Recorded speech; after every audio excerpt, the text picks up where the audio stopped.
Assalamualaikum warahmatullahi wabarakatuh.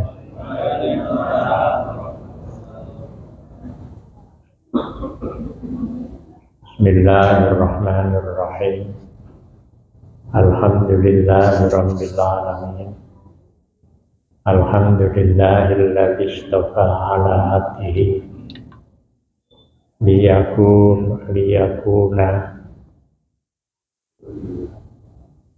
abidan fi asyhadu an la ilaha illallah wahdahu la syarika lah wa asyhadu anna sayyidana Muhammadan abduhu wa rasuluh alladzi la nabiyya ba'da. Allahumma sholli wa sallim wa barik ala sayyidina Muhammad wa ala alihi wa ashabihi wa man tabi'ahum bi ihsanin ila yaumiddin. Amma ba'd.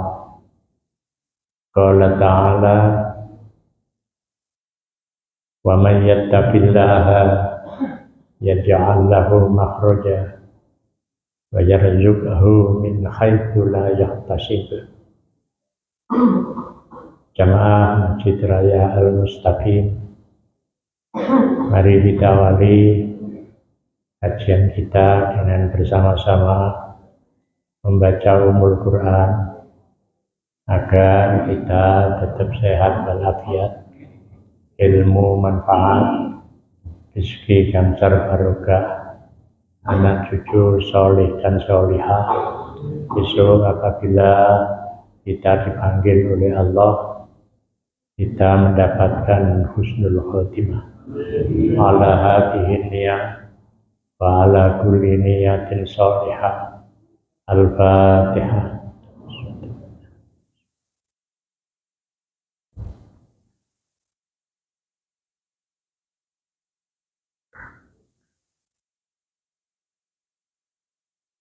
Jamaah yang dimuliakan oleh Allah, kesan yang saya rasakan ketika sholat berjamaah di masjid ini, jamaahnya penuh. Ini kesan saya yang pertama. Saya ingat ketika saya dinas musyawarah dekan-dekan Fakultas Syariah se-Indonesia di Hotel Katulistiwa Sumedang. Ketika subuh saya minta supaya dicarikan taksi bisa diantar ke masjid untuk bisa berjamaah. Ternyata tidak bulan Ramadan, tapi jamaahnya penuh. Saya sampai curhat, kok bisa seperti ini? Kalau Ramadan itu biasa, tapi ini bukan Ramadan. Tamirnya menyampaikan, ini pengalaman kami 17 orang sepakat mendirikan masjid. Setelah jadi, sepakat memakmurkan masjid. Begitu selesai, 17 keluarga ini selalu berjamaah khusus waktu subuh. Karena kalau zuhur asar masih kerja, maghrib isya perjalanan, bisanya subuh. Didirikan tahun 97. Itu pada saya dinas 2012, itu masih penuh. Ternyata masyarakat di situ sepakat untuk jamaah subuh itu penuh. Ternyata tidak tahu sekarang apa masih tetap penuh atau mungkin masjidnya sudah dilebarkan, ya. Tapi tetap penuh, saya belum tahu. Tapi yang jelas begitu saya setelah sholat itu noleh ke belakang, sof ini penuh. Karena ya saya jarang melihat bahwa di masjid itu kalau subuh itu penuh. Kecuali masjid di kota Batu, masjid besar, itu bisa sampai 15 sof. Kalau saya ngaji angkat pagi, tapi ibu-ibu saya nggak tahu. Ini sebenarnya adalah menjadi bagian dari gerakan Ramadan. Bahwa ciri gerakan Ramadan itu kita adalah selalu sobo masjid. Jadi karena apa? Ada ayat wa antum aqifuna bil masajid. Engkau hendaknya selalu itikaf di masjid. Subuh berjamaah, kemudian ngaji, kemudian ditutup dengan sholat jamaah dulu isya, kemudian jam 8 sholat lagi, datang ke masjid sholat duha. Di Dhuhr juga begitu, berjamaah lagi, asar jamaah lagi, terus maghrib isya sampai tarawih, nanti malam 2:30 jamaah lagi, jamaah tahajud, terus sahur berjamaah. Kita sudah punya membangun budaya, yakni kalau maghrib ya buka bersama, tapi yang belum nampak itu sahur berjamaah. Ya, syaratnya harus tahajud berjamaah. Latihannya pada bulan Ramadan. Nanti kalau sudah Ramadan ya jamaah tahajudnya Senin dan Kamis saja. Dan sahur bersama, poso bareng Senin Kamis. Ya. Ini saya terinspirasi poso Senin Kamis itu. Tahajud Senin Kamis di Masjid Raya Banda Aceh. Ketika saya ke sana, itu kebetulan saya ke dinas pada waktu itu, dan saya ikut jamaah, bahkan saya tidur di ruangan takmir dengan tujuan ingin mengetahui bagaimana Masjid Raya Banda Aceh. Pada tahun setelah tsunami 2006, saya ke sana. Itu ada jamaah sekitar disediakan nasi kotak 500. Pada waktu itu cukup 500. Terus saya ke sana lagi 2012. Ternyata sekarang jamaah sholat tahajud Senin Kamis itu sampai sekitar 1000, bahkan masjid itu penuh. Nah terus konsumsinya ya sudah hanya 500, mereka bawa sendiri. Nah ini yang belum ada di Malang ini, mungkin Malang Raya ya, itu jamaah tahajud berjamaah sampai jamaahnya penuh. Saya doakan di Masjid Al-Mustaqim ya. Nanti setelah hari raya ada jamaah tahajud Senin dan Kamis ya.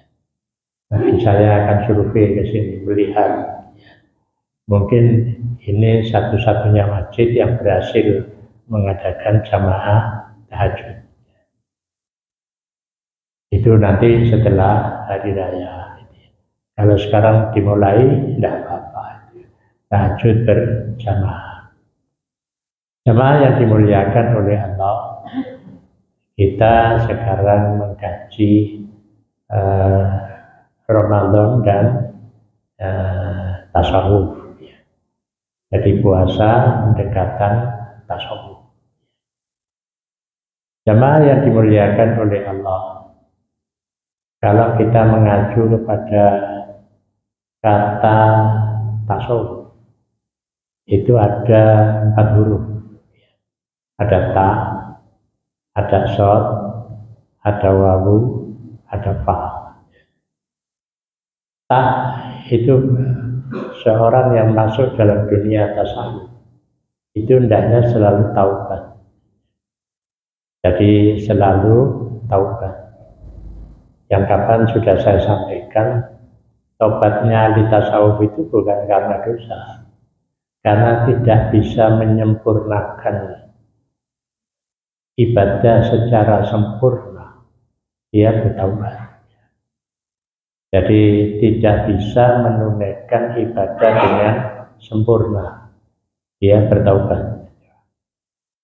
Ya, kalau kita mengacu kepada kitab tulisan Syekh Abdul Qadir Al-Jilani, Orang itu hendaknya wudhu saja itu sempurna. Jadi wudhunya itu hendaknya dengan sempurna. Ia berkumur, kemudian nyedot air ke hidung, kemudian membasuh muka, itu sempurna. Tangannya juga dibasuh. Nah, kepalanya itu tidak hanya sedikit, ya, tapi dibasahi semua begini. Kemudian yang terakhir ditarik ke depan. Nah, di samping itu juga hendaknya ketika berwudu setiap membasuh bagian tubuh tidak lepas dari doa. Jadi kudu ndonga. Ketika kita berkumur ada doanya. Ketika kita istinsya nyedot air ke hidung ada doanya. Nah, doanya apa? Ya, contoh saja nanti kita kaji dalam kitab Hidayatul Hidayah. Ya. Nanti dalam kitab Hidayatul Hidayah. Nah, itu disebutkan doanya ketika kita berkumur. Ya Allah, tapi dalam hati berkumur sampai ngomong gak iso. Dalam hati, ya Allah, jadikanlah lesan saya ini lesan yang memberi manfaat pada banyak orang. Jadi doanya sederhana. Jadi ya Allah, jadikanlah lesan saya itu lesan yang membawa manfaat untuk banyak orang. Jadi lesannya itu tidak dipakai untuk pokoknya ngomong. Lain ngomong kan jadi pokoknya ngomong kan jadinya asplah, ya. Asam jeplah. Nah, itu bisa kita rem dengan wudhu itu, dengan berkumur. Kemudian ketika kita nyedot air ke hidung, ya Allah, ketika kita narik, ya, kita membaca ya Allah, berilah kami bau surga. Ketika kita keluarkan ya Allah, jauhkanlah kami dari bau neraka. Ternyata dari hasil penelitian ada orang Arab Saudi yang mereka itu terkena tekanan darah tinggi, datang ke London. Kemudian di rumah sakit yang terkenal di London itu dia ketemu dokter. Dia tidak tahu kalau dokternya itu orang Islam. Apa keluhan Bapak? Saya ini kena tekanan darah tinggi. Kemudian ditanya, apa Bapak kalau wudhu itu istinsyak? Tidak pernah. Ini ada kesalahan. Jadi kalau wudhu itu menyedot air ke hidung sampai ya terasa di sini nih, celong gitu. Itu kan saraf-saraf yang menyempit itu menjadi terbuka sehingga darah itu bisa masuk. Nah, itu untuk menstabilkan ketika kita menstabilkan tekanan darah kita. Jadi menstabilkan tekanan darah kita. Moro-moro tekanan darah 200, sore 120. Nah, supaya stabil 120, 70. Dan itu kita coba. Tapi nanti kalau ngusap di sini juga hendaknya merata. Jadi itu contoh dari praktek ibadah yang sempurna. Ketika kita membasuh kepala, kita mengucapkan doa, ya Allah, berilah wajah kami ini bercahaya. Allahumma nawwir wujuhana, ya. Jadi Allahumma nawwir wujuhana kama nawwarta wujuha anbiya'ika wa rusulika wa awliyaik. Itu yang panjang. Jadi yang membasuh muka ini sambil berdoa. Kalau ini memang bisa lesan, bisa ngomong karena ada kesempatan. Tapi kalau yang nyedot ini tidak bisa. Nah, kemudian tangan kita basuh juga, kita bacakan doa. Tapi ada sebagian umat Islam dalile kauno. Dalile kauno. Nah, kita ini kan selalu ingin ada dalilnya. Padahal ada dalil umum. Ya, dalil umum itu menjadi kaidah. Setiap langkah kita jangan sampai lepas dari doa. Jadi setiap gerak kita, karena kan tuntunannya mau masuk ke kamar mandi, ada doanya keluar, ada doanya mau keluar rumah, ada doanya masuk, ada doanya. Itu kan menjadi sebuah kaidah bahwa setiap langkah kita, setiap gerak kita itu harus dihiasi dengan doa. Nah, kalau dalil yang tekstual ya tidak ada, pokoknya setiap kita melangkah itu hendaknya dihiasi dengan doa. Nah, ketika tahun berapa saya masih sekitar 40-an diajak teman-teman jalan Napatilas Duren Malang. Nanti kalau kita jalan sehat, jangan lupa sambil melangkah sambil berdoa. Nah, doanya saya sampaikan, ya Qawi ya Matin, ya Qawi ya Amin. Jadi ya Qawi ya Matin, ya Qawi ya Amin, ya Qawi ya Aziz, ya Qawi ya Syafi. Jadi itu doanya, karena doa itu yang istimewa kan diantaranya menyebut Asmaul Husna. Jadi ya Qawi ya Matin, ya Qawi ya Amin, ya Qawi ya Aziz, ya Qawi ya Syafi. Wahidat yang maha perkasa, wahidat yang maha perkasa, jadikanlah kami tetap perkasa. Jadikanlah ya Allah wahidat yang maha menyembuhkan, sembuhkan kami. Itu bagian yang terakhir. Itu bahwa setiap langkah kita hendaknya dihiasi dengan doa. Masuk masjid ono dungane, metu teko masjid ono dungane. Nah, kita biasanya lali kabeh, mlebu masjid yo ono dungane. Ya, metu apa maneh gitu ya. Padahal masuk masjid itu ada doanya. Allahumma ftah li abwaaba rahmatik waftah li abwaaba fadlik. Dibaca 3 kali. Terus membaca subhanallah walhamdulillah wala ilaha illallah wallahu akbar 4 kali. Ketika kita keluar membaca subhanakallahumma. Jadi tidak subhanallah lagi, tapi subhanakallahumma wa bihamdika asyhadu an la ilaha illa anta astaghfiruka wa atubu ilaik. Itu jarang kita baca. Kakean ilmu ini kurang tandani. Kita ini kan sudah kakean ilmu, tapi kurang tandani.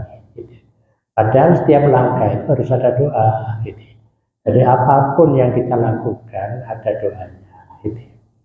Nah itu kalau tidak sempurna kita taubat. Itu orang ahli tasawuf, dia bertaubat. Jadi kalau saya ulang kesimpulannya, taubat itu baca istighfar, dosa atau tidak dosa tetap baca istighfar. Kemudian yang kedua adalah setelah ta itu shot. Shot itu artinya dari kata sofa. Sofa itu artinya suci, bersih. Jadi seorang ahli tasawuf itu selalu punya prinsip dalam berjalan di muka bumi. Saya harus menjadi seorang yang suci dan bersih. Jadi menjadi seorang yang selalu suci dan bersih. Ya, sofa itu ya bukan sofa tempat duduk itu, bukan. Sofa itu dari kata sofa ya. Kemudian menjadi tasawuf itu kan sofa gitu ya.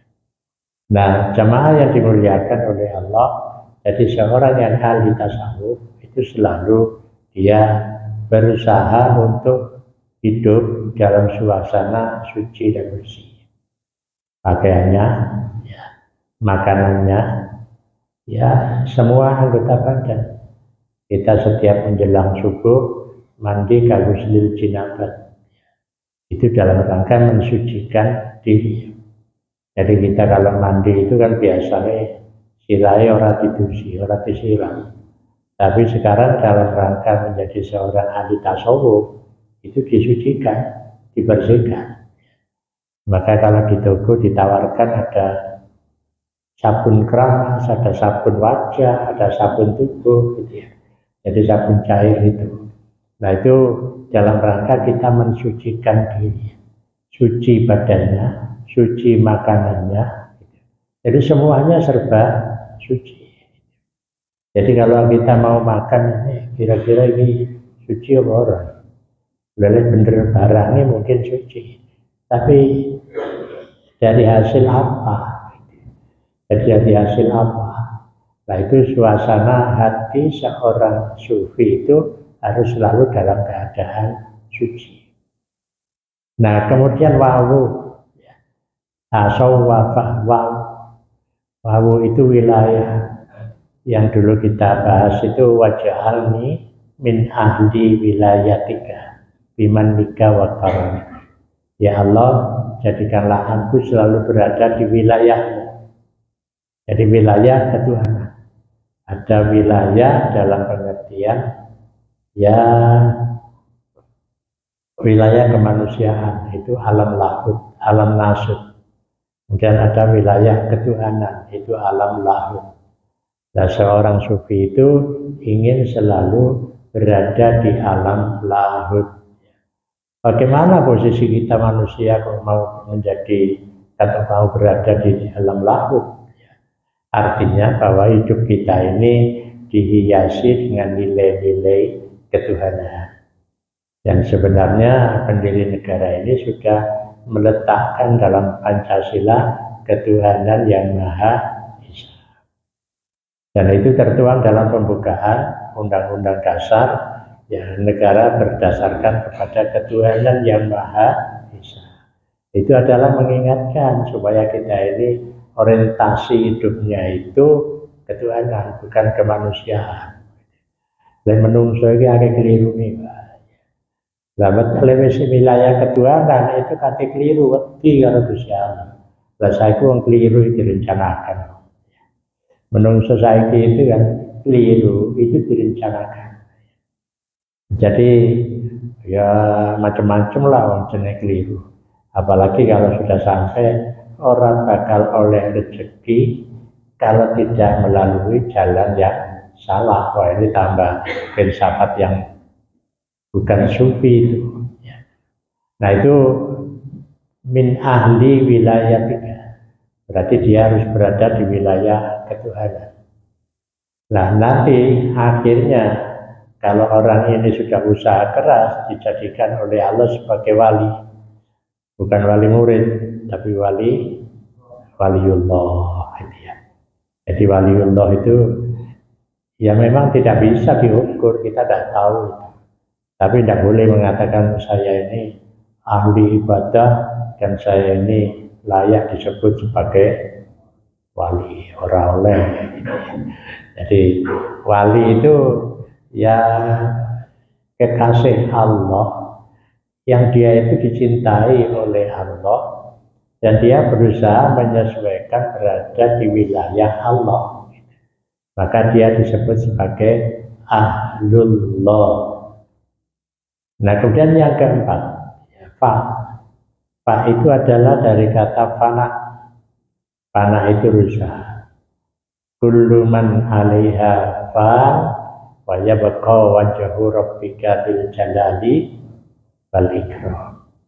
Jadi kullu man 'alaiha fan, setiap orang itu akan rusak. Semua yang di alam ini rusak. Termasuk surga. Ya kita tidak tahu.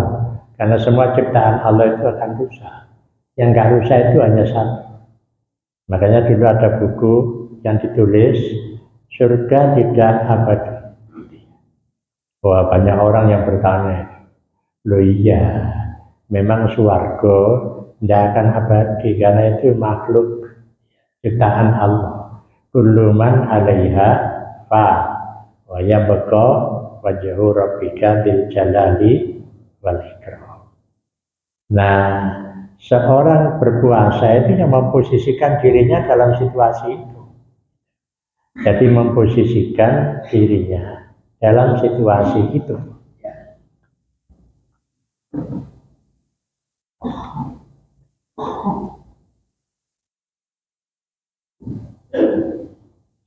Tolong dihapus.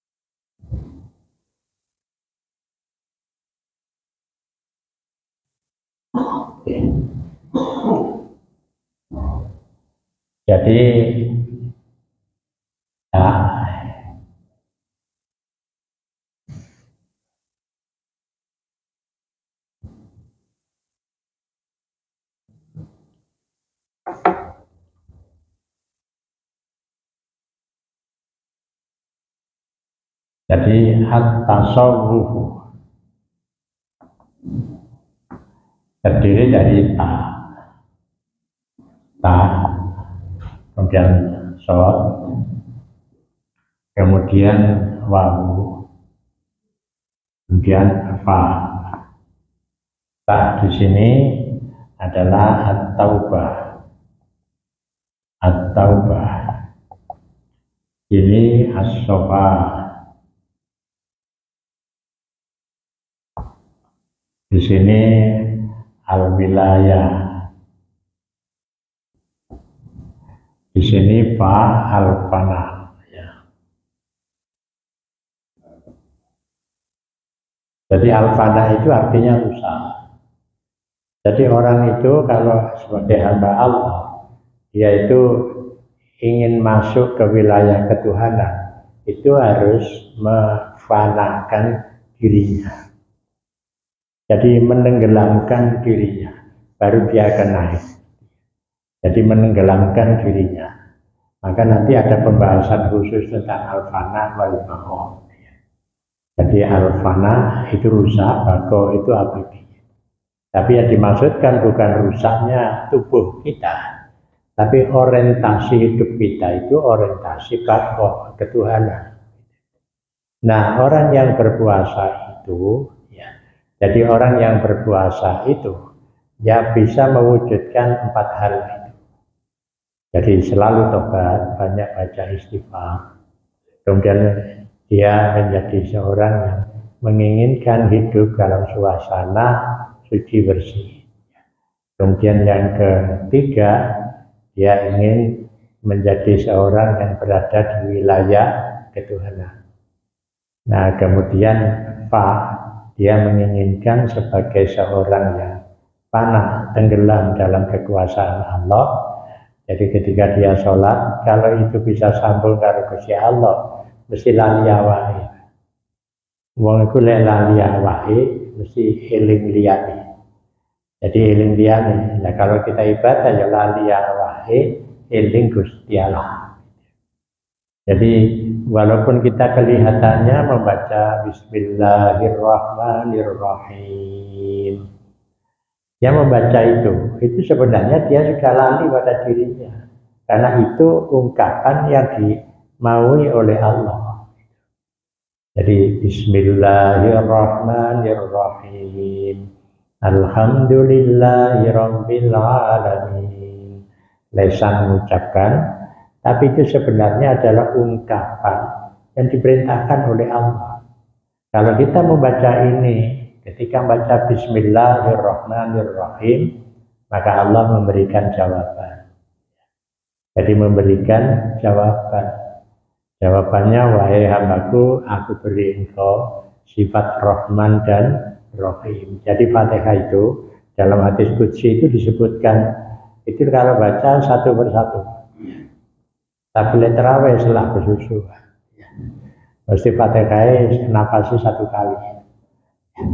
Kalau terawih, soalnya kesusu, soalnya kesuwen, pemane terawih 1 juz, suratnya 1 juz, utawa ya khatmil Quran. Makanya kalau ada informasi tarawih ini khatmul Quran, ada yang satu semalam ini 20 juz, jadi bacaan suratnya itu 1 juz, 1 rakaat 1 juz. Atau saya belum survei apa prakteknya itu. Saya ingin melihat, mungkin itu dimulai dari Masjid Al-Mustaqim. Ya. Kira-kira dari Imam Abi Bilal itu. Tapi kalau itu menjadi sebuah kesepakatan, saya pikir tidak ada masalah. Oh itu kesepakatan, ya 1 juz lah, kalau setengah 9 hari. Ya, biasa itu jam 10 hari itu setengah 9, ya lebih sedikit lah. Nah, jadi apa yang kita ucapkan dalam ucapan Al-Quran itu kita sudah masuk ke wilayah ketuhanan. Gitu. Sudah masuk ke wilayah ketuhanan. Kita mesti kalau mengucapkan itu wis lali awake. Sampeyan budal nang masjid itu lali dunyane. Ya. Budal tok ini. Kan itu sudah lali dengan harta. Masa eling di Allah. Ya. Eling dunyane omah itu gak dicolong, dirampok gitu ya. Dada itu sudah bersih. Kita hanya ingin ketemu dengan Allah. Nah makanya kalau ada orang itu omah ditinggal terus budal nang masjid saja, itu sudah dia lupa kepada dirinya. Dia sudah ingat kepada Allah. Jadi sudah ingat kepada Allah. Apalagi kalau di situ dibarengi dengan kegandrungan. Jadi kegandrungan ketemu karo Gusti Allah.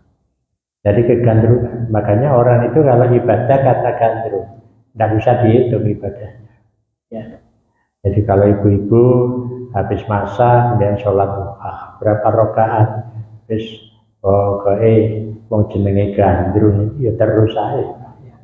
Bisa sampai 20 rakaat, bisa 30 rakaat, bisa mulai dari wasamsi wa duhaha sampai kul a'udzu birabbin nas. Berapa rakaat itu? Ya. Nah itu karena apa? Karena gandrungnya. Karena orang ibadah itu ada ibadah yang gandrung. Maka orang akan membaca, kalau mereka itu sembahyang. Itu lain, itu mereka itu tekstual. Tidak merasakan ada kegandrungan. Kalau kegandrungan itu ya lain. Masih surat itu, 1 juz, ya. Dia tidak akan merasakan beban. Makanya kemarin itu saya pertama pembukaan itu di Masjid Kuba itu ya. Padahal kaki saya ini sakit, paling gak kuat. Ternyata ada ikut itu baru-baru loh, kok wis mari ya. Akhirut tarawih rakaat ini saya merasakan nggak terasa. Jadi nggak terasa loh, moro-moro mari. Tapi kalau kita ini sholat terbebani, sembahyang gak mari-mari. Sembahyang gak mari itu karena ada beban di situ. Apa mana beban pekerjaan harus niat pedang masjid kalau seiling aja di kono, gak usah eling. Itu mengganggu itu, ya, mengganggu. Makanya kalau ada teman kita sekarang berangkat ke Mekah, 1 bulan itu itikaf di masjid. Tidak pernah golek hotel sebiasa, wis gak usah larang-larang.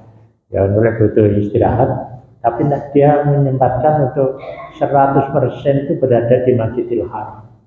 Soal buku ambil sahur, wis ono itu wis teko dhewe itu. Sudah disediakan. Sudah ada yang menyediakan. Itu karena apa? Karena itu adalah kegandrungan. Nah, makanya orang itu kalau sudah berada di wilayah al-ishq, ya, gandrung. Jadi asyik itu gandrung, tapi al-ishq kegandrungan gitu ya. Maka dia akan lain gitu, lupa dengan lainnya. Mengapa orang terbebani gitu. Ya, terawih orang sholawati Allahumma sholli ala Muhammad, arjil ayo mulai gitu ya.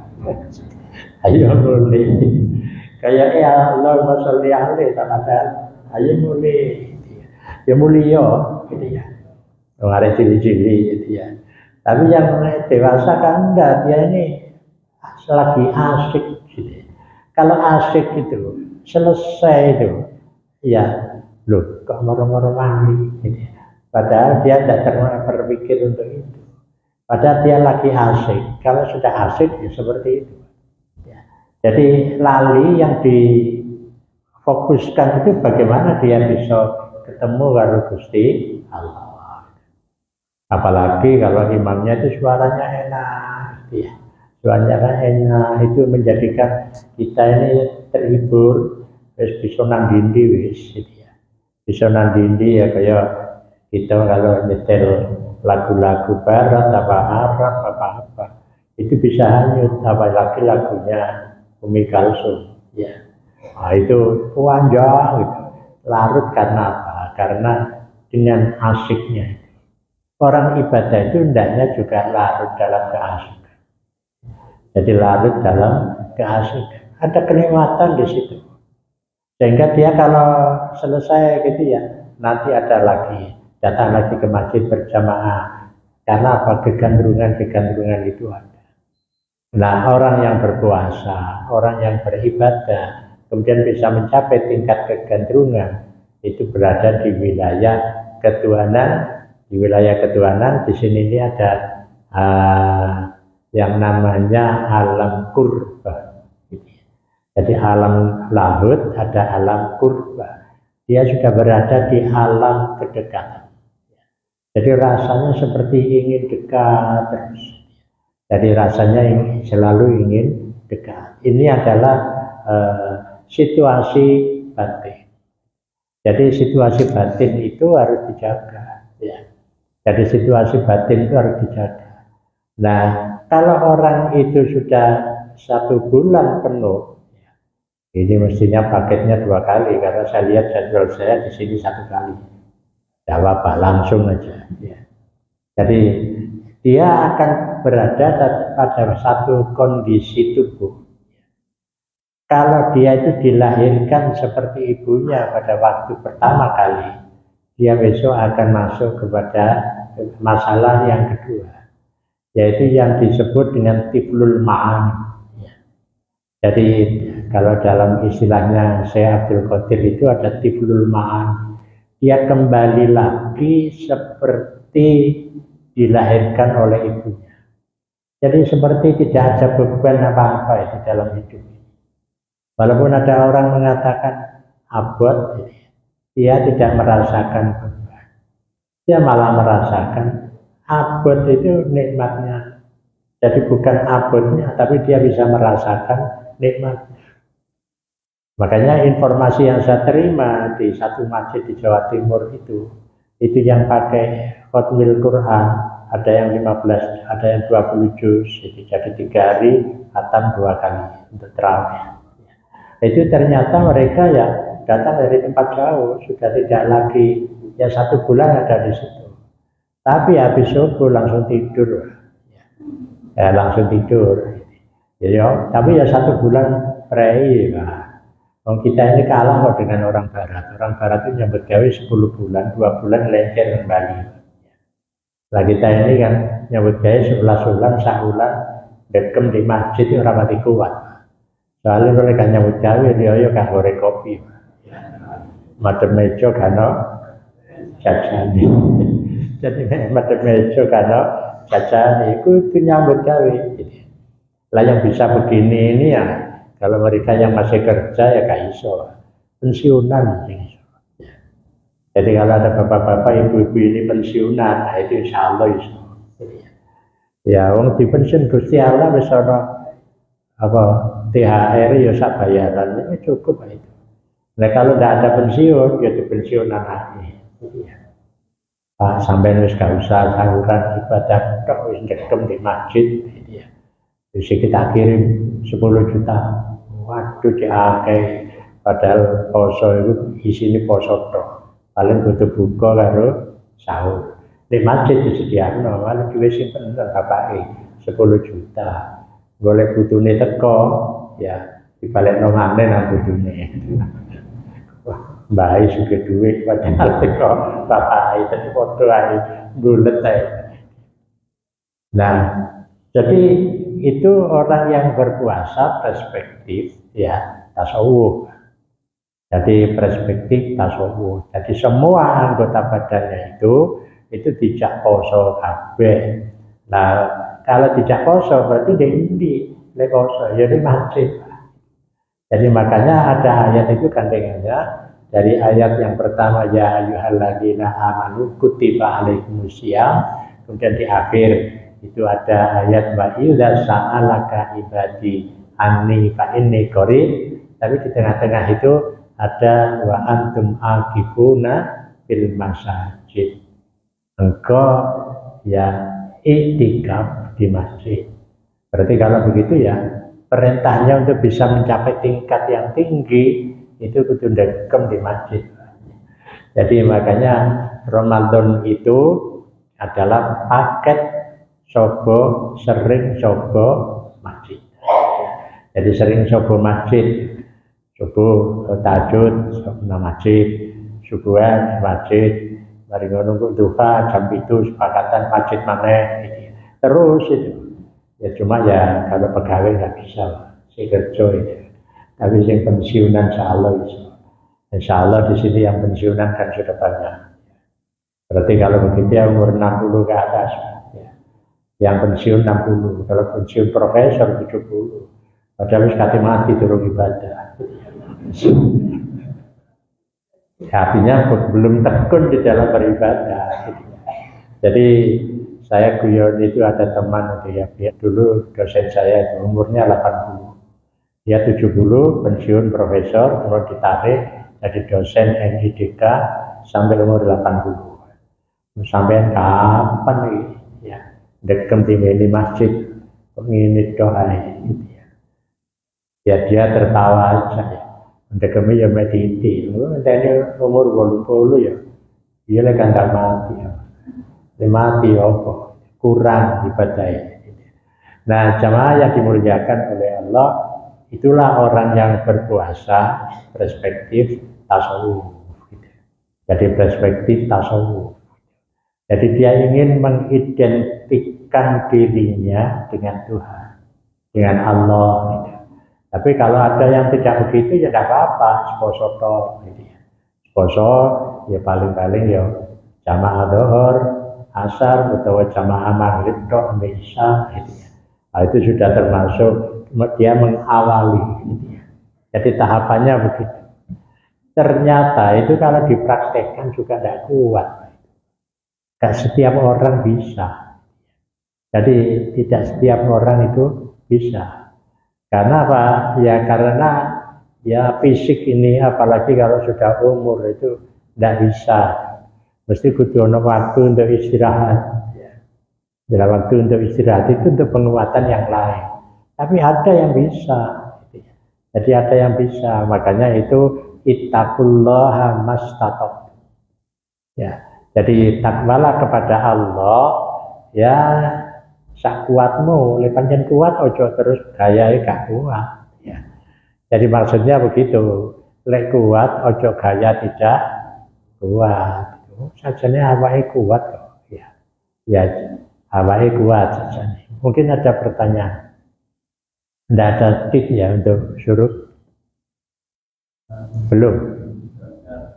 Sudah? Ya. Monggo kalau ada pertanyaan.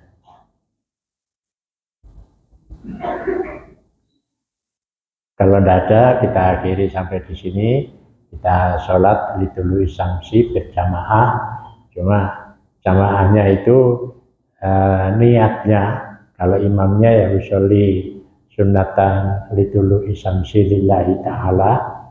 Kemudian kalau makmumnya usolli kasolatil imam. Itu aja. Lillahi ta'ala. Kulo sholat kados imam sholat.